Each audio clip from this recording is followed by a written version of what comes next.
welcome guys. Welcome back to Real Talk with EJ. Good morning. How are you guys doing today? We are back with a sharp dose of motivation, served with truth, with a sprinkle of pure vibes. Yes, we are back to give you premium content. We are back again with you for your viewing and listening pleasure. For those of you that are tuning in from all the podcast platforms, Spotify, Apple Podcasts, Amazon Music, Google Podcasts, Spotify, Acast, Deezer, TuneIn.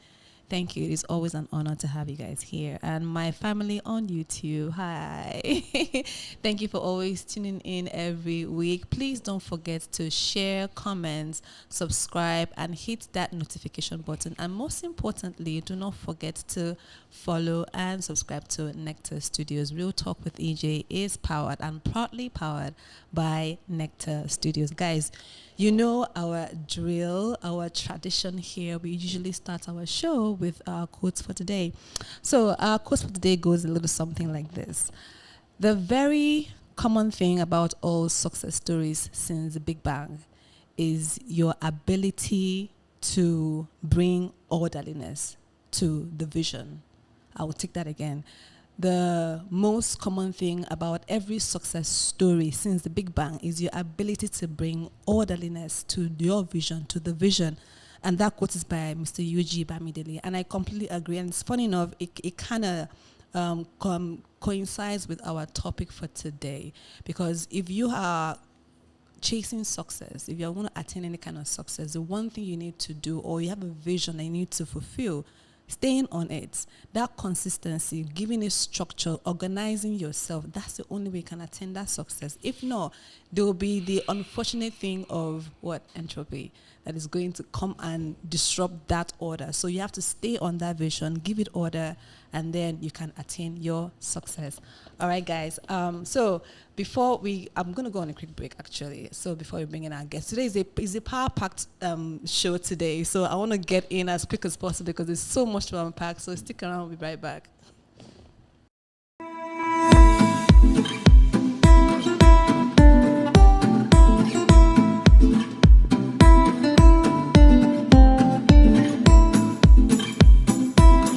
Welcome back to Real Talk with EJ. So today's topic is something I believe that a lot of us need to hear, including me. And guys, trust me when I say I have a very special guest in the house. So our topic for today is sweet in the middle, failure and success, and somewhere in between. And I couldn't find any other person to invite to come on board than a very, very interesting, intelligent, well-spoken. I'm just going to read his profile, guys, just before you know. So today with me, I have a very, very important and special guest in the house, Dr. Kolawole Olatunbosun. He is a medical doctor. He is a public health specialist and a development expert. He has worked with different indigenous and international organizations across Africa in the prevention and control of communicable and non-communicable diseases like HIV/AIDS, tuberculosis, cervical cancer, and most recently, COVID-19. He is an entrepreneur with a business interest ranging from educational services and to management consulting.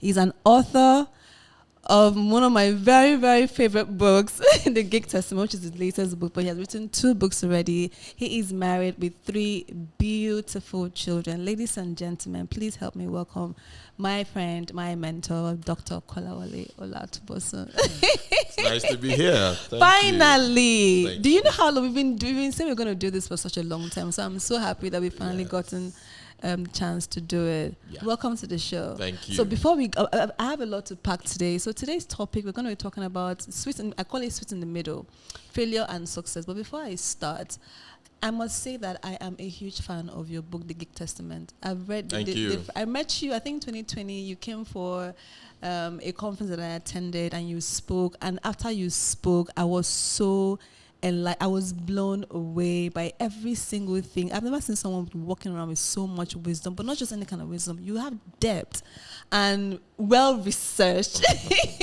Thank you. knowledge. So I read your book, and I must say I'm blown away.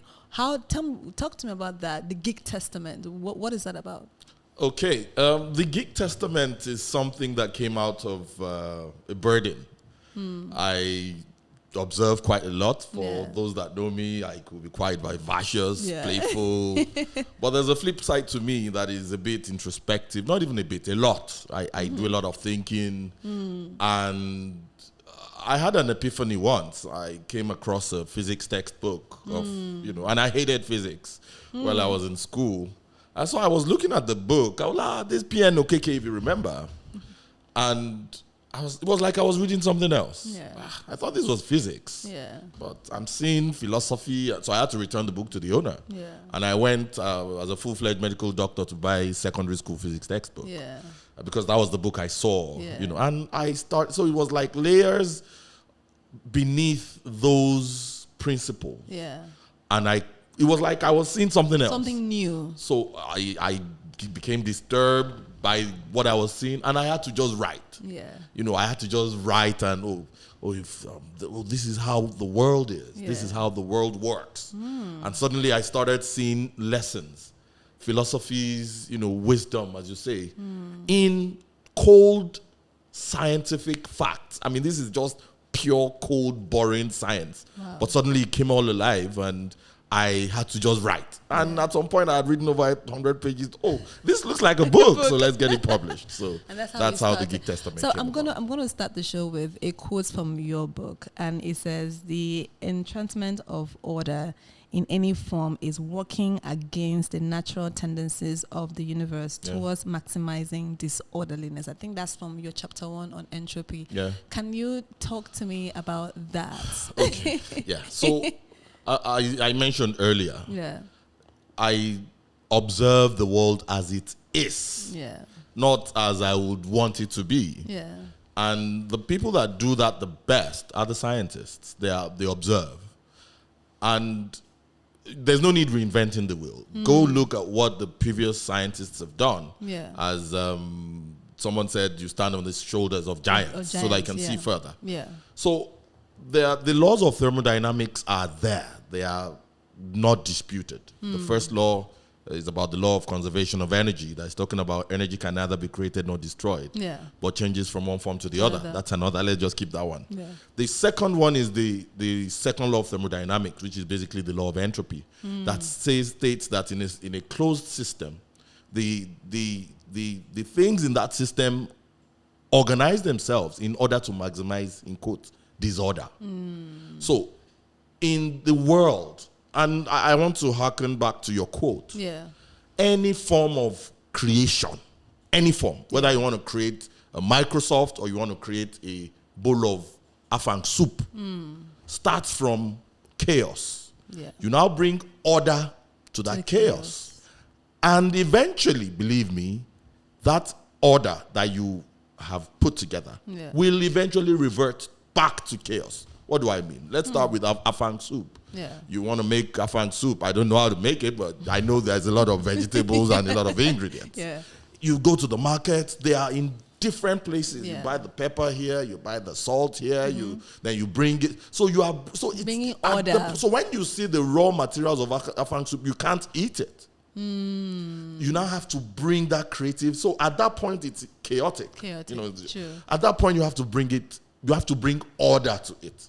Now, depending on your skill in bringing the order, that's why this person can cook well. This person cannot cook well.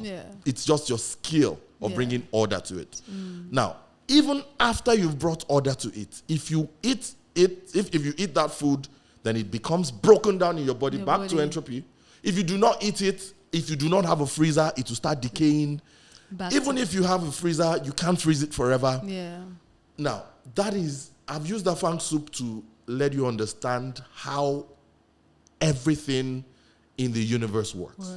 The European Union, from the European Union to the Nigerian state, to African Union, to Nigeria, to your business, to your marriage. Marriage starting, chaos. This person is here, this person is there. Here. Then there's a creative energy that brings both of them together. They now marry, they love themselves.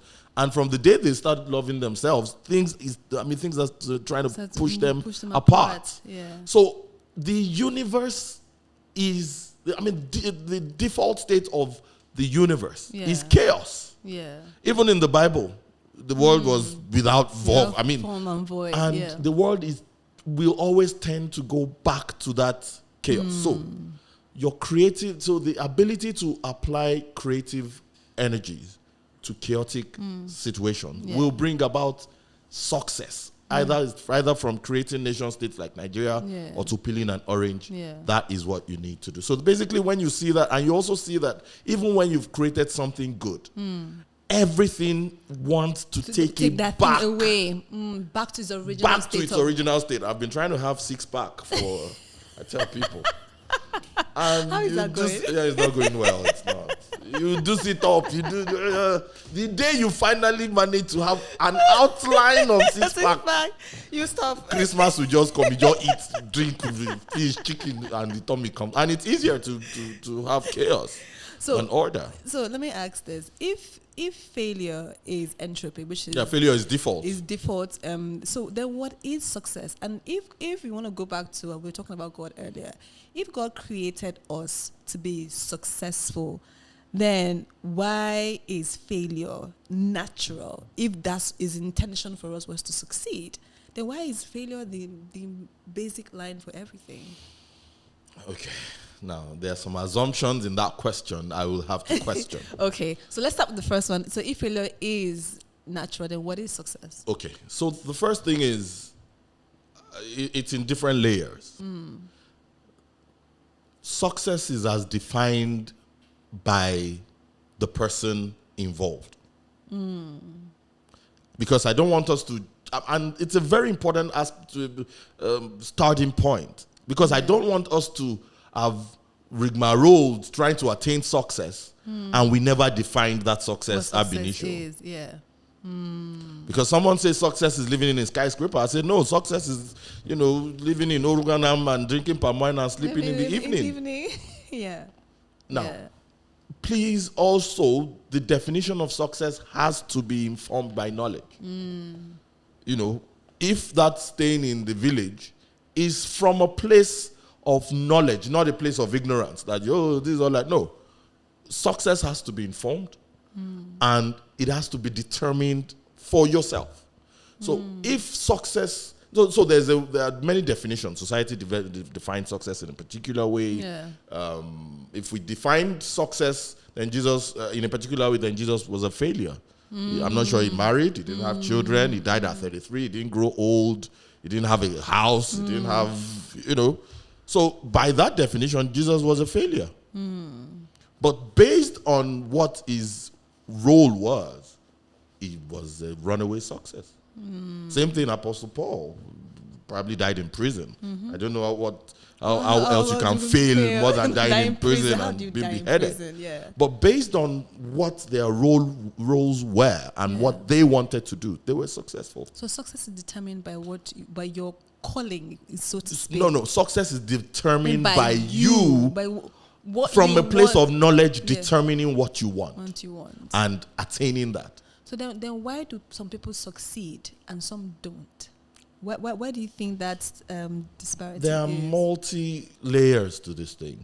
Let's even just take it, success, the usual way. He has money, he's living well, he's healthy.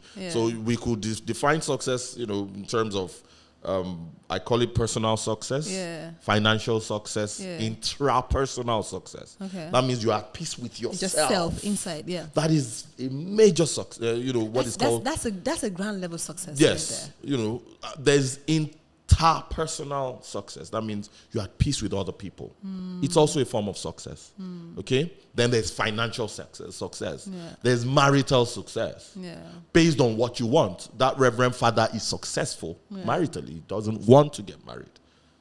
So he has succeeded in not getting married. So that's success. So success is such a subjective thing that except you ask me what I want, you may not be able to determine if I'm successful at it or not, because you may not know. So, but even at that point, let's just, succeeding at anything is harder than failing at it. what do you need to fail at anything? Don't do it. Just do it, yeah. That's exactly what that second law of thermodynamics is talking about. Yeah. The fact that failure is default, failure is easy. Things tend, keyword, spontaneously towards maximizing entropy. Spontaneously means you don't do anything. So what does it take to fail? Don't do anything. Just exist. Be, exactly. Just be. So in the chapter 3 of your book, you spoke about Darwin's law of extinction, evolution and extinction. So let me ask this: since Darwin's theory of evolution hinges that your ability to evolve or you go extinct, like it's you evolve or you evolve go or perish. Yeah, which is linking to the what you may call it, survival of the fittest. Yes, survival of the fittest. So if that's the case, then would you say that delay is the middle ground between success and failure?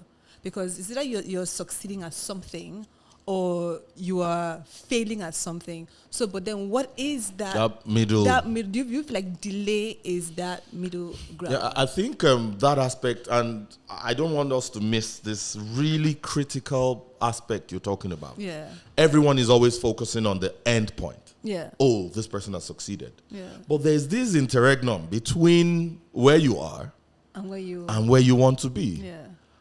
I will not want to call it delay. I may want to call it something like undergoing the process.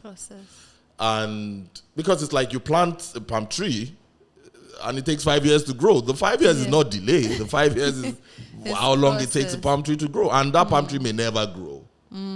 So maybe you can call it delay if it's supposed to take 5 years and it's now taking 20 years. Now, because of the multi-layered way of defining success, you may have delay in one part, but the other layers of your life you're doing great. Yeah. So someone, and when we're talking of success, you may be talking about getting a degree or having children or getting married or something. If you do not, if you're being delayed in getting married, but you get a PhD in the interim, so I don't want us to focus on one thing and missing the other thing, because success is never one thing. You may now have aspects that, I'm missing this. Yeah. Oh, I'm not yet Dangote, but hey, I'm healthy. I'm healthy. So it's a mindset that one needs to carry while you are in that transition between where you are and where you, in quotes, where you want to be. Yeah. And if you really look at it, success is never really a destination in the purest form. Because it's always a continuum. Oh, I want to get married. You not get married. You not get married. You now discover, we need children. Then the children now, the baby now comes. Oh, immunization. Then that child that you finally have been praying for now goes to body house. I mean, come on. It's like running on tracks that has the what's the obstacle course? Where you run, you jump. Yeah. And then when you jump on the first one, you've succeeded. Yeah. So, but there are thousands. Now there's something called the hedonic treadmill. Okay. The hedonic treadmill. That is why happiness is at a constant level. You can have spells of being happier, but you will always come to what is called that happiness set point. And the treadmill is you're just walking and walking and walking, but you're not living that one place. So it's like a spike. If something good happens to you, your happiness level spikes. But because happiness is mediated by what is called neurotransmitters, it is broken down in your body.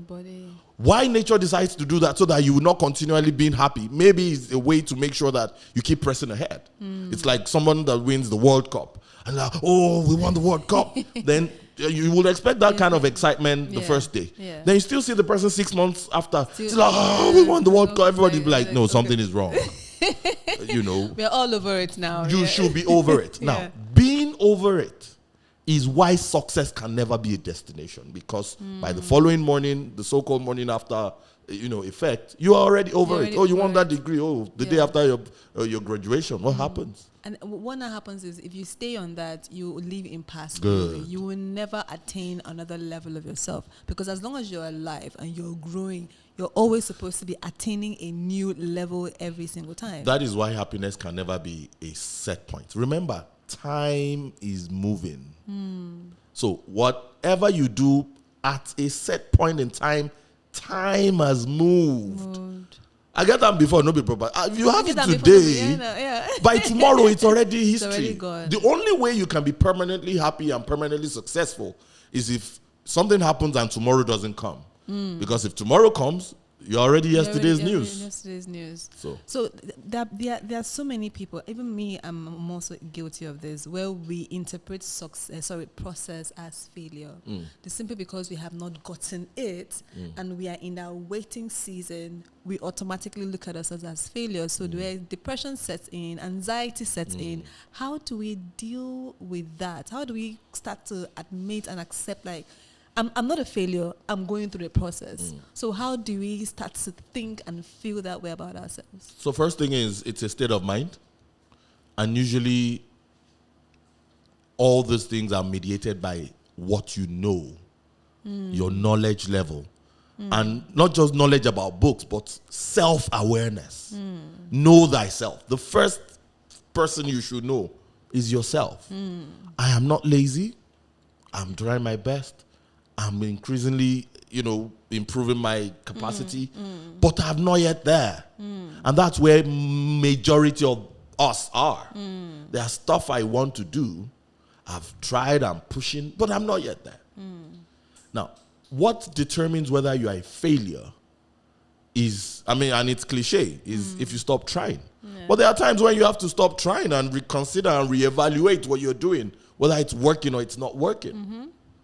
So that time of, but as long as you don't stop trying to get it, you have not failed. Speaking of trying and understanding what you're good at, what you're not good at, I read a book by John Maxwell that's talked about, if you want to do something, you need to ask yourself, can I do this thing? Am I good at it? Because sometimes we waste so much time trying to do something that we have no bit. You can't sing to save yourself. You say singing is your passion. Singing is your calling. No, you are going to enter. So I think what you are naturally good at, you should play to your strength. Yeah. So for example, I hated mathematics. That's why I'm even shocked I'm writing books on science and stuff. Right? I hated anything that has to do with mathematics, with physics, with anything. That's why I became a doctor. Because it just read, check, nothing to calculate. Other than just 5 meals of this, 10 meals of that. That only arithmetic, plus, minus, subtraction, and addition. Worst was square root. All this cosine, log, tan, theta, please. And some people will not even go and do further maths. No way. I knew my capacity. Yeah. I knew that I was a more literary person. Yeah. I hated it. Yeah. I would pass it. I still had an A. So it's not like anything. Yeah. But I never liked it. So I quickly played to my strengths. You can't act. And you watch Ramsey Noah and you say you must be. Okay, what can you do? Do that one. There are a million other things you cannot do. Look for what you can do and follow that one. Don't disturb yourself. And a lot of times I'm also guilty of this because I'm You're guilty of a lot of things. I'm guilty of a lot of things. That's why it's real talk. So I have to keep it real. So because these conversations also helps me when I go back and watch them. I'm learning a lot from my guys. I know there are times when I would want to do something and I know that I can't do it. So I will now dedicate so much time trying to learn how to do the things that I can't do so that I can get it done instead of actually focusing more on what I can do and delegate. Yeah. So it's been a struggle trying to, focus on your strength, but the ones that you can't do, give it to the ones that are good at it. There's a level of honesty we need. Yeah. You have aptitude for some things and you don't for some other things. Yeah. Now, by focusing on what you do not have aptitude for and refusing to outsource it or to delegate it, you will come to a lot of grief. Some people are just naturally lazy. just don't It's like their work. calling. It's their calling. They don't have. They love it. And so, if you know you are that kind of person, There's something for you out there's there. something for you, Yeah. and you'll be able to know what to do to help yourself. Whether Yeah. you need reminders, whether you need this, now there are some people, they are driven. They don't even need anybody to remind them. Yeah. So you need to be honest with your own self-appraisal. Yeah. And say, I can do this thing. Look, okay, there are some things that you will do that you 100 years time you will not get. You will not get it. So be realistic and forget all these. If you set your mind to it, it's not everything you set your mind to it. Okay. If you put your mind to it, work hard. No, wake up every day. No. You need to be realistic as to, because if you want to give up, and that thing is pushing you, you will not. That's when you will know. And it's usually easy for you. Yeah. But you may not have the opportunity. Yeah. And I always talk about, people are, be a motivational person, motivational speaker, and that thing has really tanked now. Oh my God. They've destroyed. But motivation without opportunity will make you frustrated. But opportunity will bring motivation. So look for what you can do and push. Now. So because we are winding down, I want you to just talk to us briefly about that thing that I mentioned earlier about the Darwin theory of the survival of the fittest. Yes. Just let's elaborate that a little bit. Does it mean that if everyone is out to get what I got, so I have to put up a fight all the time? It's a fight all the time, man. Sorry, but the weak will die out. Wow. Yes, it's just what it is. The weak companies will die, and the strong companies will gobble it up. The weak marriages will die, and the stronger bonds will survive. So as long as you're alive, as long as we are alive, and we have to keep on. It's not prayer. So it is what it is. Yeah. Companies come up every day.